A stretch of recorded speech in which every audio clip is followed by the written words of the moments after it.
From the PEP Radio Newsroom, we have more breaking news.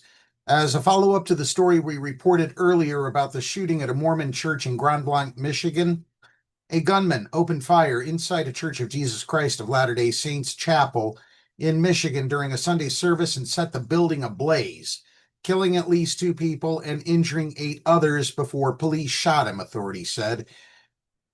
Hundreds of people were inside the church in Grand Blanc Township when a man rammed a four-door pickup with two American flags in the truck bed through the front door, then got out of the vehicle and started shooting.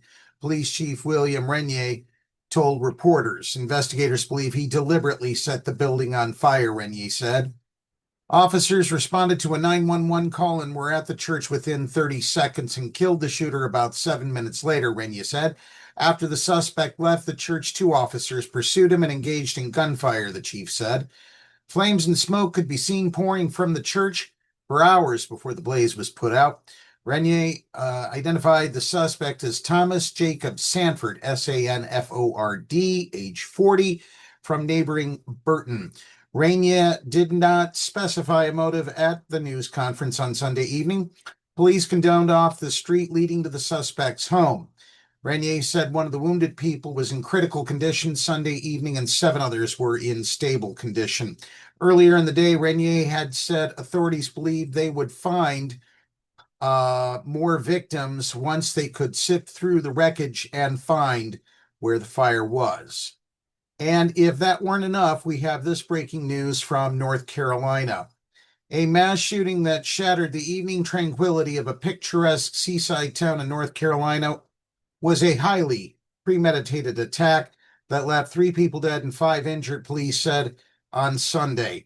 The suspect who allegedly carried out the attack on a waterfront bar was in custody. Nigel Edge, age 40, of Oak Island, is accused of opening fire Saturday night from a boat into a crowd gathered at the American Fish Company in Southport, a historic port town about 30 miles south of Wilmington, Police Chief Todd Coring said. At a press conference Sunday, Coring said the location was targeted, but he did not elaborate. Authorities said Edge piloted a small boat close to shore, which was lined with bars and restaurants, stopped briefly, and then fired. He then sped away.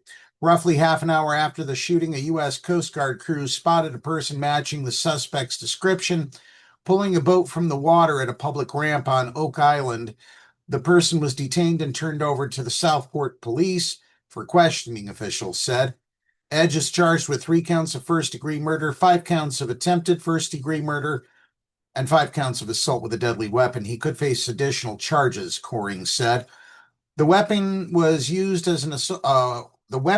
was an assault rifle, although Coring didn't specify what kind. We understand this suspect identifies as a combat veteran.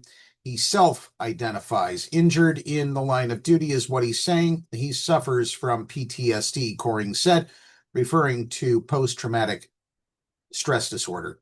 Edge is scheduled to make his first court appearance on Monday. District Attorney John David said he is being held without bond.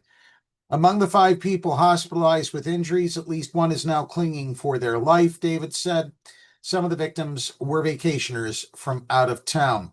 We do have word of a third mass shooting in the United States today at a casino in Texas, and as soon as we have details on that shooting, we will pass those along.